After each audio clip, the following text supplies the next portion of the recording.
एक लड़का है, उम्र 19 साल, रिजल्ट सामने हैं और हाथ कांप रहे हैं। ये लाहौर का घर हो सकता है, दिल्ली का, ढाका का, कराची या मुंबई, फर्क नहीं पड़ता। वो अपने घर वालों को आवाज नहीं दे सकता। क्यों? क्योंकि पिछली बार जब उसने कहा था, मैं अंदर से टूट रहा हूँ, जवाब मिला था, बस करो ये ड्रामा, इतनी छोटी सी बात पे टूटने लगे हो। ये कोई फिल्मी सीन नहीं है, ये पूरे सब कॉन्टिनेंट की कहानी है। पाकिस्तान, इंडिया, बांग्लादेश, नेपाल, श्रीलंका। ये मुल्क ज़बान, खाना और सियासत में अलग होंगे, लेकिन एक चीज़ है जो इन्हें जोड़ती है, वो है इज़्ज़त। इज़्ज़त का वो बोझ जो हम अपने बच्चों के कंधों पे डाल देते हैं। एक रिसर्च के मुताबिक पूरे साउथ एशिया में तकरीबन 15 से 20 करोड़ लोग किसी न किसी डिप्रेशन या मेंटल हेल्थ कंडीशन के साथ ज़िंदगी गुज़ार रहे हैं। 20 करोड़! ये बांग्लादेश की पूरी आबादी से भी ज़्यादा है और इस दर्द की वजह कोई बीमारी नहीं, शर्म है। आज हम बात करेंगे कि साउथ एशिया के घर अपने बच्चों की मेंटल हेल्थ सोसाइटी की इज़्ज़त के बदले क्यों बेच देते हैं।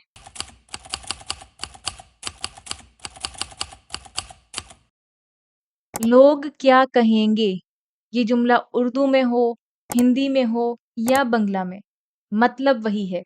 हमारी ज़िंदगी का हर फैसला सोसाइटी की नज़र से गुज़रता है। साउथ एशिया में रिसर्चर्स ने बार-बार लिखा है, जब फैमिली की ऑनर, इज़्ज़त को खतरा महसूस होता है, तो हेल्प माँगना सबसे बड़ी रुकावट बन जाता है, चाहे बंदा अंदर से कितना ही क्यों ना टूट रहा हो।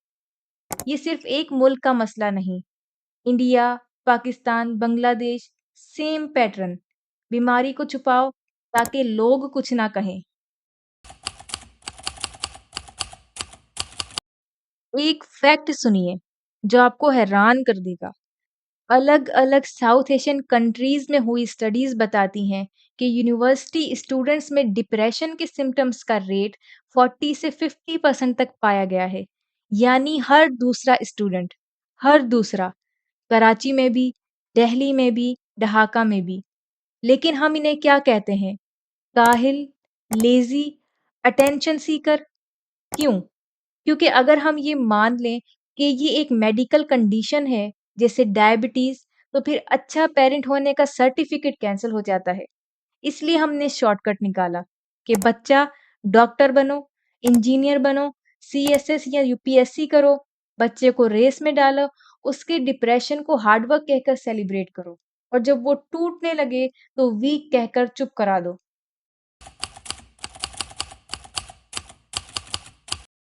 यहाँ एक हार्श रियलिटी है। पूरे साउथ एशिया में मेंटल हेल्थ पे कौमी बजट का एवरेज सिर्फ 1% से भी कम खर्च होता है। बांग्लादेश में ये फिगर आधे परसेंट से भी नीचे है। ये 1 अरब से ज्यादा लोगों के इमोशनल सर्वाइवल के लिए है। और जब सिस्टम साथ नहीं देता, बर्डन किस पे आता है? घर के सबसे बड़े बेटे या बेटी पे। वो रिस्पॉन्सिबल बच्चा सबका इमोशनल डंपिंग ग्राउंड बन जाता है। ये एक अनस्पोकन डील होती है। हमने तुम्हें पाला है, अब ज़िम्मेदारी है कि तुम खामोश रहो और फैमिली की नाक ऊँची रखो। और ये पैटर्न जनरेशन दर जनरेशन कॉपी होता है, चाहे पंजाब हो, सिंध हो, बंगाल हो या यूपी।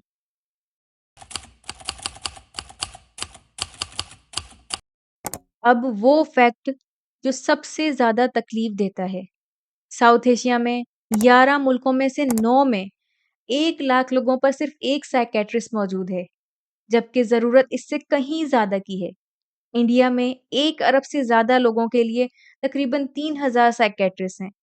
बांग्लादेश में तकरीबन 270 से 500 के दरमियान। नंबर्स अलग हैं, लेकिन हकीकत वही है। हेल्प मांगना मुश्किल है और सोसाइटी भी रास्ता रोक लेती है।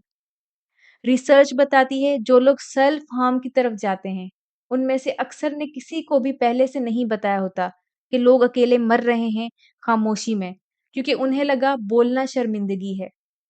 ये अब सिर्फ कल्चर नहीं, पूरे सबकॉन्टिनेंट का पब्लिक हेल्थ क्राइसिस है, जिसे हम इज्जत के नीचे दबाए बैठे हैं। तो अब करना क्या है? पहला, अपनी ज़बान बदलनी होगी। काहिली नहीं, बर्नआउट कहिए। पागलपन नहीं, एंग्ज़ायटी कहिए। चाहे उर्दू बोलें, हिंदी या बंगला, लफ्ज़ बदलते हैं तो सोच बदलती है। दूसरा, जो पेरेंट्स हैं उनके लिए सीधा सवाल है, अगर आपका बच्चा आपके पास आए और कहे कि मुझे मदद चाहिए, तो आपका पहला रिएक्शन क्या होगा? लोग क्या कहेंगे या मैं साथ हूँ? तीसरा, अगर आप खुद स्ट्रगल कर रहे हैं, तो जान लीजिए थेरेपी लेना कोई कमज़ोरी नहीं, विज़डम है। अगर एक टूटा हुआ हाथ पलस्तर माँगता है, तो टूटी हुई सोच भी इलाज माँगती है। दोनों नॉर्मल हैं। वो लड़का जिसका ज़िक्र हमने शुरू में किया, उसका रिज़ल्ट अच्छा नहीं था, लेकिन उसका सबसे बड़ा डर रिज़ल्ट नहीं था। उसका सबसे बड़ा डर अपने घरवालों की आँखों में शर्मिंदगी देखना था। ये सिर्फ़ एक लड़के की कहानी नहीं, ये सब कॉन्टिनेंट के करोड़ों बच्चों की कहानी है जो आज भी खामोश बैठे हैं, चाहे वो पाकिस्तान में हों, इंडिया में हों या बांग्लादेश में।